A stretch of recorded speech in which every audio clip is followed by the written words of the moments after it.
ডিসপোজালের জন্য রাখা বোমা ফেটে বিপত্তি নোয়াপাড়া থানায়। বিস্ফোরণে বিকট শব্দে কেঁপে উঠল এলাকা, ছিটকে পড়ল স্প্রিন্টার। ঘটনাটা তো আমি তো ডিউটিতে ছিলাম, আমি গৌরীশঙ্কর জুট মিলে কাজ করি। 10:30টার সময় ছেলের ফোন আসলো যে বাবা আমাদের বাড়ির পিছন থেকে বম বিস্ফোট হয়েছে।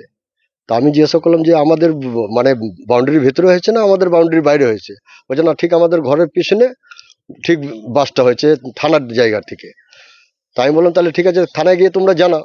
থানায় গিয়ে জানিয়েছে, গিয়ে থানায় ছিল, বললো কি ঠিক আছে আমাদের বম এক্সপার্ট আসছেন, ওনারা সব ইয়ে করবেন। এরা কিন্তু ওই গুলিগুলো দেখেনি, যেটা কাঠিগুলো ছিল, স্প্রিং যেটা ছিল ওইটা। আমি 11টার সময় ডিউটি থেকে এসে ওইটা দেখলাম, দেখার পর আমি থানায় গেলাম। 12টা অবধি দাঁড়িয়েছিলাম, অফিসাররা কোনো অ্যাকশন নেয়নি, কোনো কিছু এই করেননি। বলছেন বড়োবাবু ব্যস্ত আছেন, দাঁড়ান আপনি। 1 ঘন্টা দাঁড়িয়েছিলাম, দাঁড়িয়ে দাঁড়িয়ে চলে আসলাম। কি করবো, আবার আমাকে 2টোর সময় ডিউটি যেতে হবে। একটা বড় ঘটনা ঘটতে পারে, সরকারি জায়গায় বোমা পড়ছে, একটা বাচ্চা রয়েছে তো কি বলবো? হ্যাঁ, এবার বাচ্চারা আছে, এবার কি বলবো আমরা বলুন। এবার ঘর আছে, যদি আমার ঘর পাঁচিল ভেঙে যেত, যদি কোনো অঘটন হয়ে যেত তখন কি হতো? খারাপ। হ্যাঁ, এটা তো খুব খারাপ না? আমরা তো আপনাদের থানা, আপনাদের তো আর বোঝা উচিত যে আমরা থানা একদম সাটিয়ে আছে আমাদের ঘর। যদি থানার পিছনে আমরা থেকে যদি আমরা নিজেকে সেফ যদি না পাই, তাহলে কোথায় থেকে লোকে সেফ পাবে বলুন? সেফ কোথায় থেকে পাবে? আপনার নাম? আমার নাম রাজেশ বাসপুর।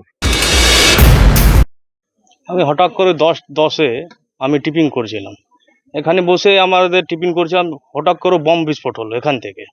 তাহলে বাচ্চারা ওখানে চিল্লাচিল্লি করলো, আর আমি বললাম কি হয়েছে, তো এরকম দেখলাম কি বম বিস্ফোট হয়েছে।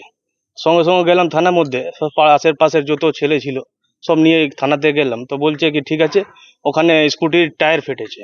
না বোঝার জন্য বলছে কি স্কুটির টায়ার ফেটেছে। ওই স্প্রিংটার পেলে? হ্যাঁ, স্প্রিংটা পেলাম ওখান থেকে। কটা?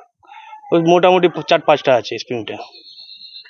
এবার বড় থানার পিছনে এমন ঘটনা, নিরাপত্তা নিয়ে তাহলে কি চাইবো? আমাদের তো একটা থানার একটা কানুনি ব্যবস্থা থাকে, কোনো কানুনি ব্যবস্থা নেই এখানে। আমরা তো চাইছি কি এখানে 35-40 বছর থেকে এখানে থাকছি, কোনো এরকম ঘটনা হয়নি আজ থেকে।